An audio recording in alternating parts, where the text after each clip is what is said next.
gəlibdir. Sazınla gəlibdir. Pərviz Mübariz oğlu. Çox gözəl barmaqları, çox şirin barmaqları var. Pərviz özü 17 yaşında bir yeniyetmə deyək, gənc deyək, yeniyetmə olmağına baxmayaraq sazını dilləndirsin. Bir peşəkar, bir ustad sənətkarımız kimi Pərvizə də bir dəyər verin. Görək bir Pərvizin gələcəyindən nə gözləyir, fikrət verin. O kök üstə bitər. Mən indi deyirəm, o gözəl sənətkarın balasıdır. Yəqin elə atası kimi də şöhrətli bir, gözəl bir sənətkar olacaq. Pərviz özü balacalığından, yəni 5-6 yaşından Pərvizi biz belə. Tanıyıram mən, balaca vaxtdan mən də tanıyıram bunu. Səhnədə görmüşük, atasının yanında görmüşük.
Nə vaxtı tərk eləyib, nə vaxtı tərk eləyib bahar mənə ay gəmiçi. Ayaz şaxta dörd bir yerə çapar mənə ay gəmiçi. Qarşı sahil güllü olar, söyüdləri telli olar, bulaqları dilli olar, apar mənə ay gəmiçi. Qanan qaçır mən dəlidən, zəhər için mərd əlindən. Bu sahil dərd, dərd əlindən. Bu sahil dərd, dərd əlindən qopar mənə ay gəmiçi. Danışıram bekar bekar, yığvaldan qaçmaq mı olar? Harda olsam dərd zəhrimar, harda olsam dərd zəhrimar, tapar mənə ay gəmiçi. Qarşı dağlar güllü olar, apar mənə ay gəmiçi. Qopar mənə ay gəmiçi. Ay gəmiçi.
Eşq olsun, eşq olsun. Təşəkkür eləyirik. Hə, ana, ürəyini qoya bildi. Bəh, bəh, bəh.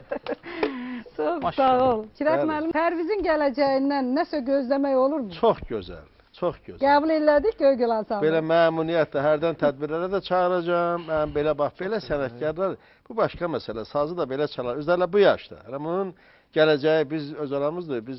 Biz də elə uşaq vaxtından öyrənə, büyüyünə kimi də öyrənirik, elə büyün də öyrənirik. Hələ bu saz sənəti böyük bir dəryadır. Ha içəsən ki, o qutarsın. Bax, bizim Azərbaycan musiqimiz böyük bir dəryadır. Ha, nə qədər öyrənsən qutaran deyil. Amma ələ çox gözəldir, ürəyi var qəşəng. Gələcəyimin böyük bir sənətkar Yəni Pərvizin doğrudan da elə öz atası aşıqdır. Elə ustad ocaqlığında özü böyüyür. Balacalığından Pərviz 5-6 yaşın olardı yəqin ki.